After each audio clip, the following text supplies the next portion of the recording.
I finally realized that I think I was investing in too much this whole people pleasing thing, and I didn't realize I was doing that until it became a repetitive thing that I was doing.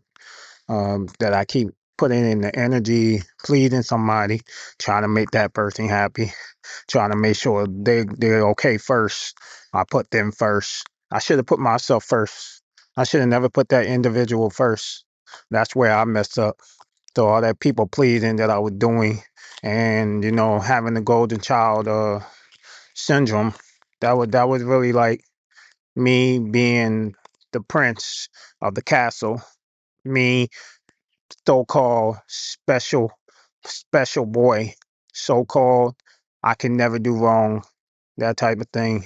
And I realized that not only that I was hurting myself in the long run, but I was hurting somebody else around me as well. The main thing is I was really hurting my brother.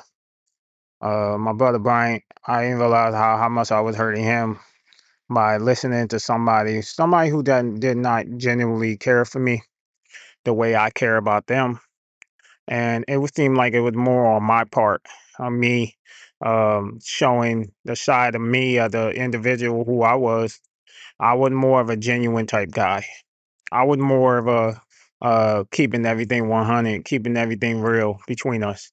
I can never put myself in a situation in a relationship where I'm just faking it all along. No, everything that I did was from the beginning was genuine. It been nothing but genuine on my end. That's why I'm not getting the karma that I'm getting, because everything on my end was genuine, but on that person then it may not been genuine. So everything they did to me wasn't genuine. Everything that she did to me wasn't genuine. But everything that I did on my end was genuine. So that's where I messed up at. I should have realized that, I should have never been a people pleaser. But, I was wrong for doing that. And I learned my lesson to the day. Like, you can't please others if they're not willing to reciprocate the energy that you're giving them in the relationship. And then it seemed like a one sided thing. It seemed like that person had to put all that energy into that individual and you get nothing in return. That's just the craziest part that I've seen nowadays in the generation. That it seemed like a one-sided thing. It seemed like a person had to put all the energy and time loving you and caring about you, making sure you're safe, making sure you're secure, making sure they provide for you and all these things. That I was doing all of that. I would the in the relationship, I was the breadwinner, and she saw that opportunity, and she was the one that always prayed to me.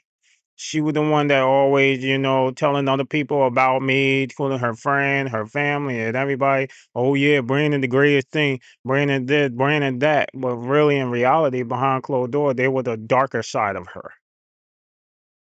And it turned out that everything that I did for her and I went hard for her.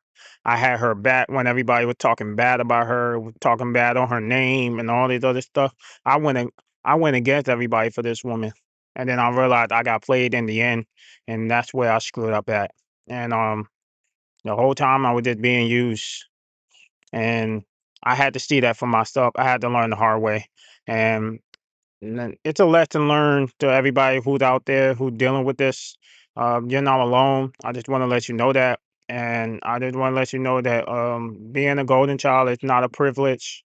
It's not something that we should be proud of. You should be proud of. That goes for men and women. Everybody who's out there who's dealing with the same thing that I was dealing with.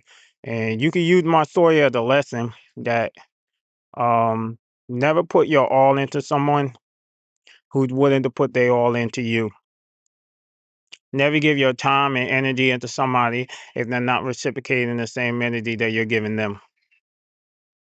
And in a relationship, it should be a two-way street, not one.